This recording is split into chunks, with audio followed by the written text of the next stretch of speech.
Are you racist? You're racist. You know Hiroshima, Nagasaki.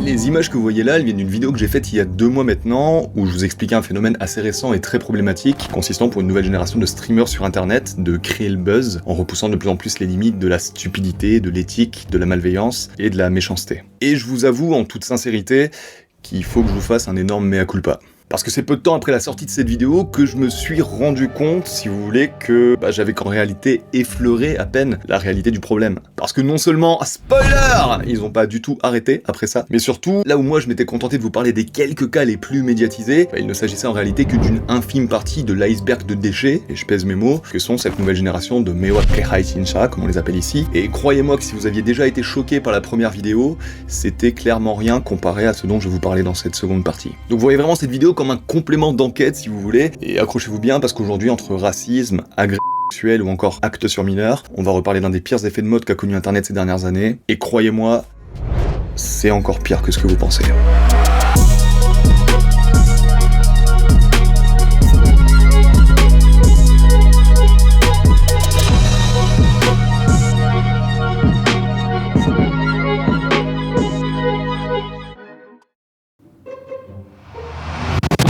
Yo!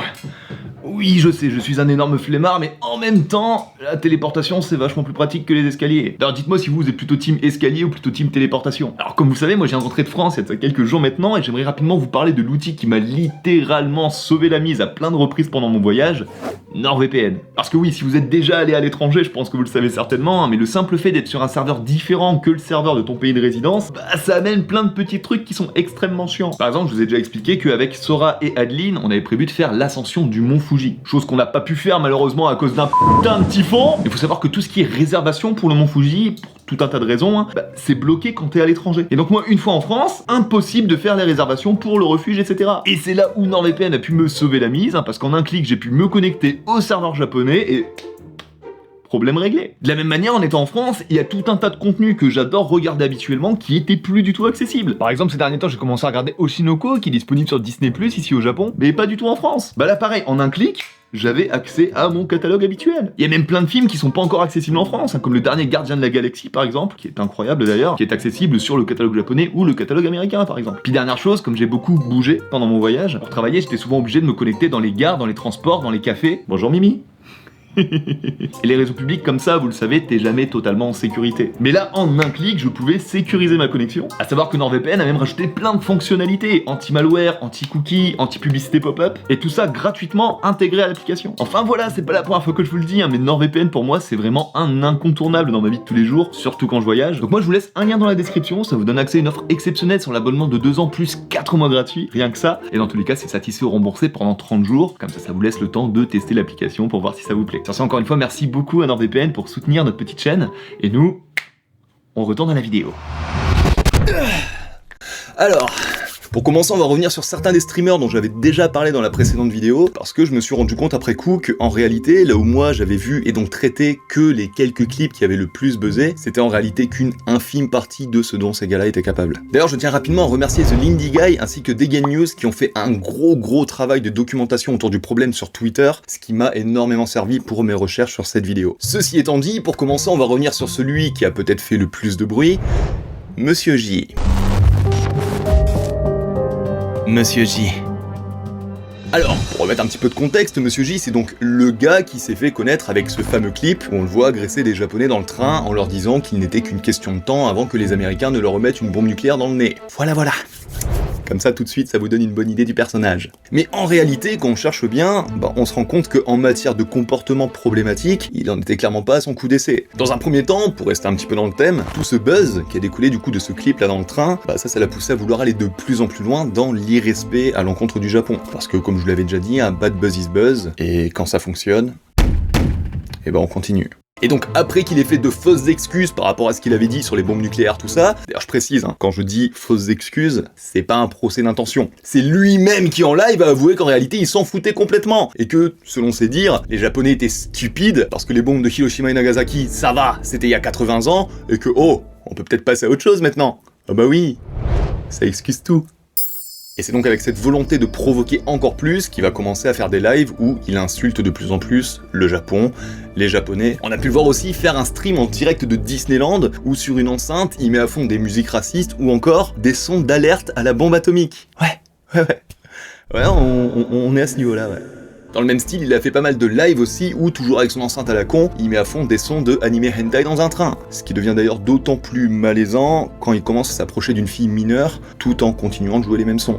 D'ailleurs, à ce niveau-là, alors petite parenthèse rapidement, j'ai vu des gens sur internet dire que, comme les sons, c'était pas lui directement, mais les viewers de son stream qui décidaient de ce qu'ils voulaient mettre dessus, bah en gros, Monsieur J n'était pas directement responsable de tout ça. Et alors, effectivement, pour les plus néophytes d'entre vous, ce truc-là, c'est quelque chose qui est souvent fait par ce genre de streamers, qui en gros mettent une enceinte Bluetooth qui est reliée à leur stream, et ça fait que n'importe qui leur donne de l'argent peut faire passer n'importe quel son sur leur enceinte. Et donc, effectivement, bah c'est pas Monsieur J lui-même qui a décidé de mettre des musiques racistes, des bruits hentai ou encore des alertes à la bombe. Certes, mais est-ce que ça le dédouane pour autant ?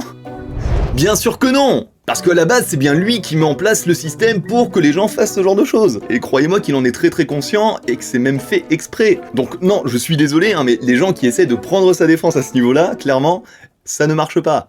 Fin de la parenthèse. Enfin voilà, ce genre de comportement là, surtout après son bad buzz, ça va vraiment devenir un petit peu sa marque de fabrique en quelque sorte. Il va continuer de faire la même chose, et ce, même après avoir quitté le Japon, que ce soit en Corée, en Thaïlande, en Indonésie. Mais là où moi j'avais surtout entendu parler du coup de ce genre de stream, bah j'étais passé totalement à côté par contre d'une autre facette du bonhomme qui est tout autant problématique. Parce que toujours dans une volonté de vouloir choquer et créer la controverse, encore une fois, hein, bad buzz is buzz, on y revient, on va le surprendre dans certains lives, en Indonésie par exemple, à filmer pendant des parties de jambes en l'air, sans le consentement des jeunes filles en question. Ou encore à dire tout haut qu'il a le sida et qu'il est venu pour le refiler à tout le monde. Ah, je vous avais prévenu! Avec ces gars-là, on tombe extrêmement bas. Non, franchement, je vous jure, pendant l'écriture de cette vidéo, plus je faisais mes recherches, plus je perdais foi en l'humanité. Et encore, c'est que le début.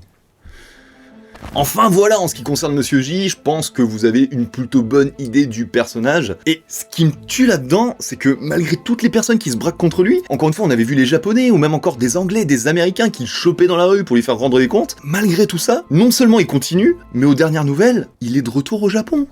Et là, ces derniers temps, on a pu le voir refaire parler de lui dans des lives où, comme à son habitude, il fout le bordel dans la rue ou dans les transports, mais il a même poussé le vice jusqu'à se rendre, au moment même où je vous parle là, à Aokigahara, la fameuse forêt des de laquelle il fait des lives en direct, assumant totalement le rapport avec la fameuse vidéo de Logan Paul, la boucle est bouclée.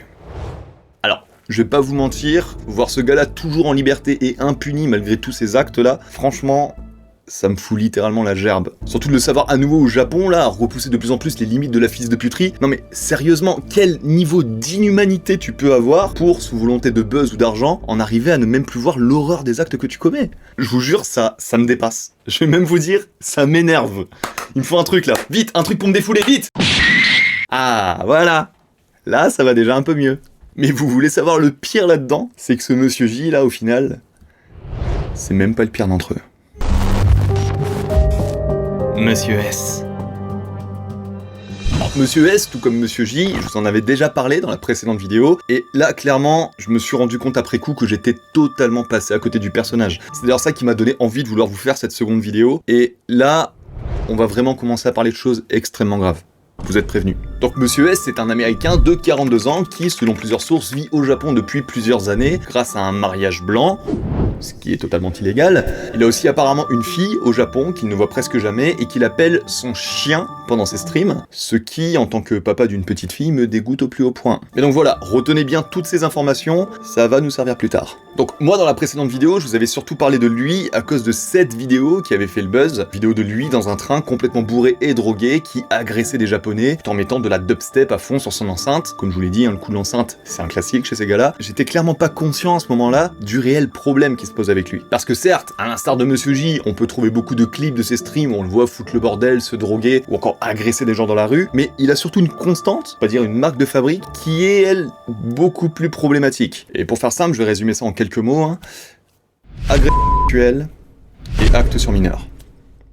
Voilà, comme ça, tout de de suite le ton est donné. Et je vous jure que quand je me suis rendu compte que j'étais passé à côté de ça, là, il y a 2 mois, quand j'ai fait ma vidéo, j'avais clairement la haine contre moi-même, tellement on fait face ici à quelque chose de beaucoup plus grave que simplement des gars qui foutent le bordel. Et le pire, c'est que si je devais vous expliquer tous les faits qui lui sont reprochés, ma vidéo, elle ferait facilement des heures. Donc là, je vais surtout me concentrer sur, personnellement, les choses qui me semblent les plus problématiques, et surtout celles qui sont les plus parlantes. Un des premiers warnings que l'on a pu voir, c'est en avril, quand pendant un stream, il s'est mis à avoir une relation sexuelle avec une femme. Ce qui est déjà problématique en soi. Je précise quand même que la pornographie n'est pas censée être autorisée sur des plateformes en libre accès. Mais surtout, lors de ces éboires, les viewers, ils ont été d'autant plus choqués de voir que dans la même pièce, au même moment, il y avait un enfant. Ouais. L'enfant de la dame en question, il était là, juste à côté. Et le pire, c'est que Monsieur S, là, lui, ça semblait pas du tout le gêner. À savoir que comme excuse, il a dit, je cite, ouvrez les guillemets, « Désolé, j'en avais trop envie, je n'ai pas pu me retenir, et t'inquiète, le petit regarde un dessin animé sur son téléphone, c'est pas la première fois que ça arrive. » Fermez les guillemets. Je laisse volontairement un petit moment de silence pour vous laisser digérer ces excuses à la con. C'est bon ? Et le truc, si vous voulez, avec Monsieur S, c'est que au fur et à mesure de ses lives, on va commencer à voir que ça, là, c'est clairement une constante, en fait. Comme par exemple la fois où il va faire boire 2 filles rencontrées dans la rue, avant de les emmener au karaoké, où malgré le fait que celles-ci ont bien insisté sur le fait qu'elles étaient pas du tout intéressées par lui, et il va tout simplement attendre que l'une d'elles s'endorme d'ivresse, pour y retourner plusieurs fois, et l'embrasser, et plus encore, sans son accord, et le tout bien sûr, en direct. Et déjà à ce moment-là, on commence à se demander comment c'est possible qu'il se fasse pas arrêter. Parce que là, ça commence à faire un petit moment qu'on a clairement dépassé la limite de la légalité. On a pu le voir aussi embrasser des jeunes filles mineures dans la rue, ou encore approcher des jeunes garçons en disant littéralement qu'ils souhaitaient faire du grooming, qui est un terme, si vous voulez, utilisé pour faire référence aux personnes qui manipulent des mineurs en vue de les exploiter à des fins... vous m'avez compris. Il y a même plusieurs lives où on peut le voir aller vers des jeunes filles mineures, et ce dans différents pays, pas que le Japon, en leur faisant des avances et en leur demandant si elles veulent se marier avec lui. D'ailleurs, ça lui vaudra même au Népal d'être arrêté et emprisonné une fois. Yes. Après avoir insisté de la même manière avec une jeune fille de 15 ans avant d'être relâché. Pourquoi ? Des cas comme celui-là, alors là je vous en ai cité quelques-uns, mais en réalité, il y en a des dizaines et des dizaines. Et d'ailleurs, c'est même fou de se dire que de son côté, il arrive toujours à s'en tirer en utilisant le malentendu comme porte de sortie. Mais dis-moi, Monsieur S, entre toi et moi là, on est tous les deux, est-ce que c'est vraiment un malentendu ? Faux ! Parce que par exemple, sur une de ces boutiques en ligne où ils vendaient du merch, on pouvait trouver par exemple ce genre de t-shirt. Est-ce que j'ai vraiment besoin de vous expliquer ce que c'est ? Et à la limite, si à ce moment il en reste encore certains d'entre vous qui veulent s'improviser avocat du diable et le défendre en disant que ça va, il plaisante, c'est juste qu'il joue avec cette image parce qu'il voit que ça fonctionne. Oui, j'ai vraiment vu ce genre de commentaires sur internet. Bah moi je vous dirais que ça n'excuse en rien les actes qu'il a déjà commis. Parce que ce soit pour rigoler ou non, ce type d'agression, surtout sur des mineurs, ça reste totalement illégal. Et donc, pour en finir avec Monsieur S, je voudrais quand même revenir sur une dernière chose qui est peut-être celle qui personnellement m'a mis le plus mal à l'aise. Si vous voulez, avec toutes les controverses qu'il a lancées via ces actes-là en stream, il y a certaines personnes qui ont commencé à faire leurs recherches pour trouver des informations sur le bonhomme. C'est d'ailleurs comme ça qu'on a su son vrai prénom, son âge, sa situation au Japon, et donc également son adresse. Que je ne partagerai pas, on n'est pas là pour doxer les gens. Et c'est donc en allant vérifier les informations qu'ils se sont rendus compte que chez lui, Monsieur S, il a l'autocollant Kodomo Hyakto Bannoye. Pour ceux qui voient pas du tout ce que c'est, pour faire simple, si vous voulez, c'est un programme auquel des sociétés ou des particuliers peuvent s'inscrire, qui consiste à avoir des endroits où les enfants peuvent se réfugier rapidement en cas de situation d'urgence. Et donc, pour que les enfants puissent repérer d'un seul coup d'œil les maisons qui sont des refuges, les personnes inscrites collent devant chez elles ce type d'autocollant. Et donc, ceci étant dit, et connaissant ses antécédents, je pense que maintenant vous comprenez à quel point ça devient extrêmement malaisant quand on sait que notre Monsieur S, il a lui-même cet autocollant devant sa porte. Enfin voilà, encore une fois, la petite liste de faits que je viens de vous citer, elle est absolument pas exhaustive, on pourrait même faire une vidéo entière sur les problèmes liés au comportement de Monsieur S, mais moi je vais m'arrêter là en ce qui le concerne, parce que déjà je pense que vous en avez assez vu pour bien cerner le personnage, et surtout parce que tout comme j'avais minimisé les actes de ces 2 gars-là dans la dernière vidéo, j'étais aussi passé totalement à côté du fait qu'en réalité, ils sont pas que 2. Vous vous souvenez dans la dernière vidéo quand j'avais blagué sur leur collaboration en disant que c'était un remake foireux des Avengers ? J'étais pas loin de la vérité. Parce qu'en réalité, ces streamers là, ils font partie d'un groupe d'une dizaine de gars. Et croyez-moi qu'il y en a pas un pour attraper l'autre. Les autres streamers.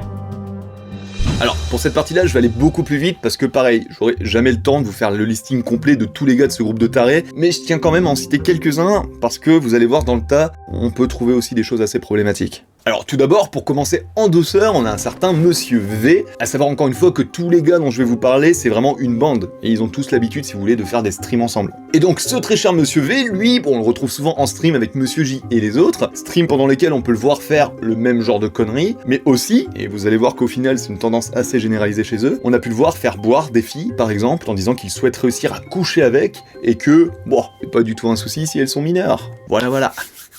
Comme je vous ai dit, hein, on y revient. D'ailleurs, eux, ils adorent se défendre en donnant l'argument de l'âge légal de consentement au Japon qui serait de 13 ans. Et donc là, j'aimerais tout de même contre Uno en disant que de 1, quand tu forces et donc agresses une fille dans la rue, ce qu'ils font souvent, la loi ne te protège pas du tout, et que de 2, l'âge du consentement, il est passé récemment de 13 à 16 ans. Et comme on a pu le voir, ils sont déjà allés bien en dessous. Alors moi, je suis pas du tout expert en juridique, hein, donc je connais pas du tout les tenants aboutissants de la loi à ce niveau-là, mais par contre, je suis presque totalement sûr que vu leurs agissements, s'ils se font choper, et je leur souhaite, ça va chauffer pour eux. Enfin voilà.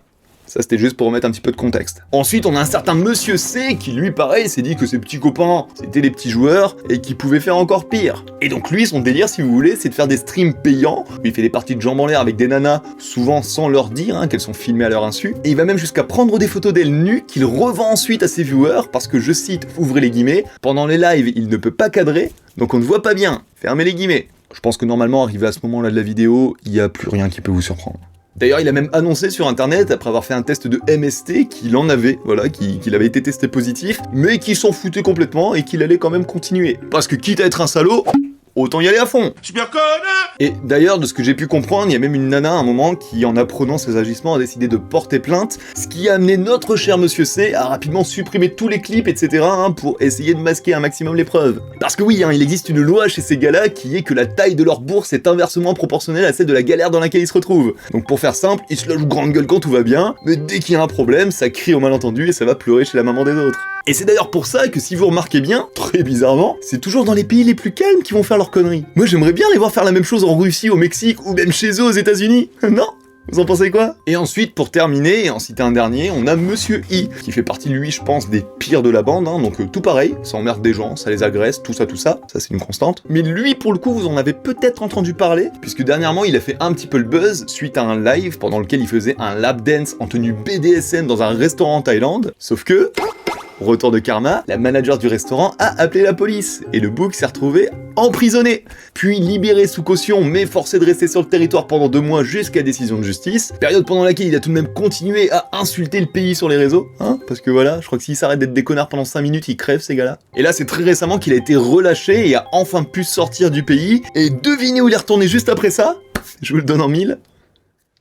Au Japon. Le vrai problème de ces streamers IRL. Bon alors, là j'ai pris un petit peu de temps pour vous détailler en quoi cette nouvelle vague de streamers était extrêmement problématique, et je pense sincèrement que les faits parlent d'eux-mêmes. On est quand même très loin de l'affaire Logan Paul, qui déjà en son temps avait été très choquante et avait marqué les esprits, parce que là on fait face à une bande de gars que rien n'arrête, et qui repoussent de plus en plus les limites pour alimenter une fanbase qui continue de payer pour les voir faire ce genre de choses. Et là je pense qu'on met le doigt sur quelque chose de très important, parce que, dites-moi, hein, si pendant la vidéo, est-ce que vous êtes demandé à un moment combien ces gars gagnaient d'argent avec leur stream? Bah moi je vais vous le dire, on parle de plusieurs milliers de dollars. Par semaine! Ouais, vous avez bien entendu.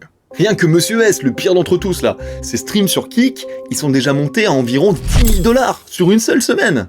Et forcément, quand t'as un petit peu concon dans ta tête, parce que soyons honnêtes 2 secondes, là, faut quand même mettre la dernière des raclures, avoir pris un mur dans la tronche à la naissance pour faire tout ce qu'ils font, et que tu te rends compte que toutes tes conneries là, il y a des gens tout aussi cons qui sont prêts à mettre tout leur RSA dedans, bah ça explique pourquoi ils flanchent. Et surtout, l'effet qui se coule de tout ça, c'est que là où il y a de l'argent, bah il y a de plus en plus de gens pour faire pareil. Et donc qui dit concurrence dit qu'il faut toujours en faire plus.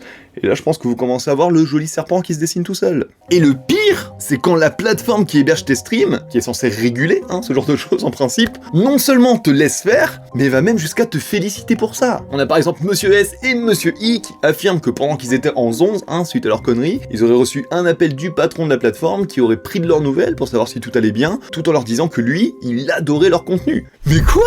Alors, à ce niveau-là, c'est ces 2 gars-là qui l'expliquent, hein. Donc moi je prends des grosses pincettes, parce qu'on n'est pas à l'abri d'un mytho de leur part, mais j'espère sincèrement que c'est le cas, parce que sinon, c'est quand même très grave. Mais donc maintenant, en sachant tout ça, la vraie question qui se pose, en tout cas moi je me la pose, c'est quelle solution on a pour faire face à ça? Et là, Je vous avoue que la réponse est compliquée. Moi, comme je vous l'ai dit, j'ai pas spécialement de connaissances dans tout ce qui est juridique, mais ça n'empêche que je comprends pas comment et pourquoi ils ont pas encore subi de véritables représailles. Alors de ce que j'ai pu comprendre, le fait qu'ils soient américains, ça joue beaucoup, mais ça me dégoûte quand même au plus haut point de savoir qu'ils arrivent toujours à sortir de leur situation sans prendre de réelles sanctions. Mais donc, concrètement, quelle solution il nous reste? Bah, je vous avoue, pas grand-chose. À part peut-être continuer de signaler un maximum, que ce soit aux plateformes et aux autorités du pays en question, lorsque l'on voit passer du contenu de ce type sur les réseaux. Moi, je peux vous promettre que si j'en croise un dans Tokyo, je serai le premier à appeler le 110 pour les dénoncer. Mais pour être totalement sincère, je pense que tant que des personnes plus haut placées ne s'occupent pas de cette affaire, en attaquant par exemple directement la plateforme Kik, qui héberge en toute impunité le contenu de ces gars-là, bah malheureusement, on continuera de voir passer sur les réseaux des clips de plus en plus choquants. Enfin voilà, vous savez qu'habituellement, moi j'essaie toujours de chercher à être modéré dans mes propos, essayer de relativiser sur les situations, pour pas tomber dans une espèce de biais de négativité. Mais là où dans la dernière vidéo, je terminais en disant que j'espérais sincèrement que à la manière de Logan Paul, ça allait prendre conscience de leurs bêtises et que cet effet de mode allait s'arrêter, bah autant dire que pour le coup, je me rends compte maintenant que c'est l'exact opposé qui s'est passé depuis. Et encore une fois, tout ce qu'on peut souhaiter maintenant, c'est qu'une réelle action juridique soit menée contre ces personnes-là, pour enfin, je l'espère en tout cas, mettre fin à tout ça.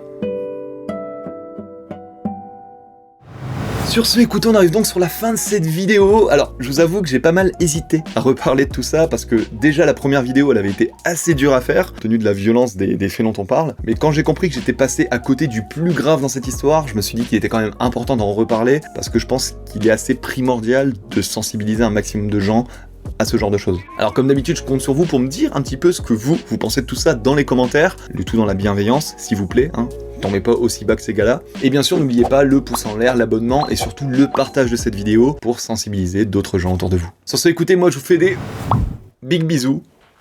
C'était Mitsu. Bye.